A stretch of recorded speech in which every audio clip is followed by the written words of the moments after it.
ka një çështje të nxehtë që po diskutohet në Tiranë dhe është ndryshimi i procedurës penale, e kodit. Ndërkohë që është një proces në zhvillim në lidhje me një pezullim që është dhënë nga gjykata e posaçme. A e konsideron ti këtë reformim apo ndërhyrje në reformë, në pavarësinë e institucioneve? Unë do ta nisja këtë me atë këshill që në fakt Bashkimi Evropian kam parë me të drejtë që ka dalë këto ditë dhe ka thënë kujdesni me prekjen e reformës, sidomos tek pjesa që ka të bëjë me gjykatën e posaçme, prokurinë e posaçme dhe me pjesën e zyrtarëve të lartë. Pjesa që thatë që ka të bëjë, më sa më kujtohet, në 242 Kodit Procedurës Penale ka të bëjë me mundësinë nga ana e gjykatës për të pezulluar zyrtarë të lartë. Siç është aktualisht kodi, sepse nuk janë bërë ndryshimet akoma, paktën pavarësisht se janë duke u hedhur mendimet dhe diskutimet, po siç është kodi tani, 242 i thot pezullimi mund të jepet për çdo zyrtar përveç ata të cilët i zgjedh populli. Pse? Sepse lidhet me sovranitetin. Do thot populli të ka zgjedhur, populli do të heqësh nga detyra, do thotë të ndërhysh te sovraniteti, që është elementi më i rëndësishëm i lidhjes ndërmjet sovranit, popullit dhe të zgjedhurve. Kështu që këtu ka qenë i kujdesshëm legjislatori dhe ka vendosur dhe kush janë këto kategori, ishin deputetët, janë ende në ligj deputetët, që janë dihet se kush, deputetët e bashkive ose ata që quhen antar të këshillave të qarkut ose të këshillave të rretheve, pra makrodeputetët, deputetët e zonave, pra të zonave administrative dhe kryetarët e bashkive. Pra këta që ishin të zgjedhur direkt ndalohen sot nga ligji për t'i pezulluar. Çdo kush tjetër mundet që, përderisa nuk janë te kjo listë, mundet që të pezulloj. Çfarë ndodh sot për shembull me ndryshimet që janë propozuar, me sa kam parë, është menduar që në këtë listë shtohet kush, presidenti i Republikës mund ta pezullosh për shembull, me ç'po mendohet. Kush tjetër? Nëse flasim për sovranin, atëherë është menduar që kush është sovran?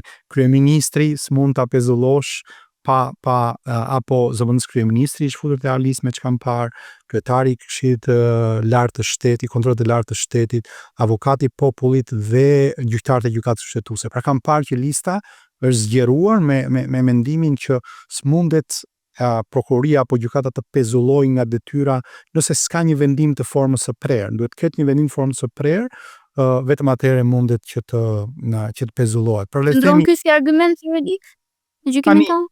Tani, shiko, ka dy modele në fakt, me thënë të drejtën. Ka një model i cili ka disa vende që nuk ka asnjë kufizim, çdo kush mund të pezullohet me vendim gjykate, sepse konsiderohet që në kuadër të check and balance të pushteteve, pushteti gjyqësor, nëse ke shkelur në atë pikë që s'mund të jesh më në atë rol, mundet të pezullojë dhe s'ka asnjë çudi këtu, të paktën në mënyrën se si mund të funksionojë një shtet i së drejtës.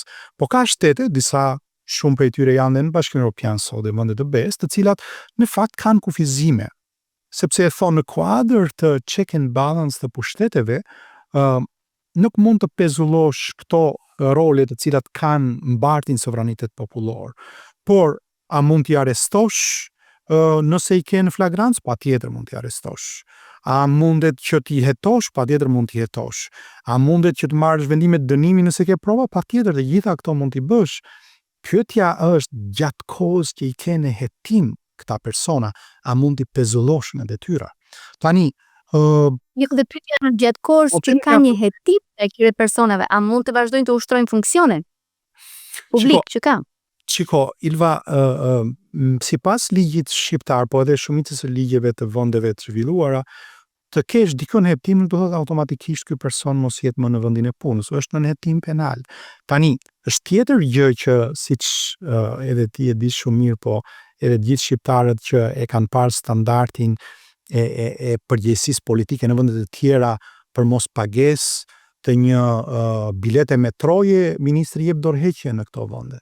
Domethënë jo më të jetë një hetim penal, nuk diskutohet që jep dorëheqjen sepse e lidh me besimin e publikut.